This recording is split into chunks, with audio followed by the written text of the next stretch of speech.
You ask Tiger to solve. This deals with linear equations with one unknown. The final result is x equals 4.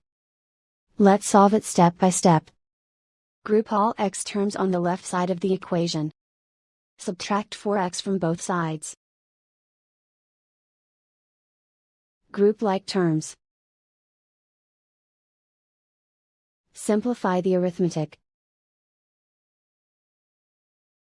Group like terms.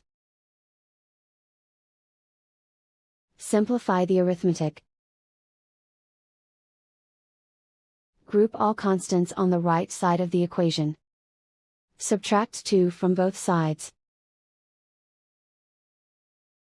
Simplify the arithmetic.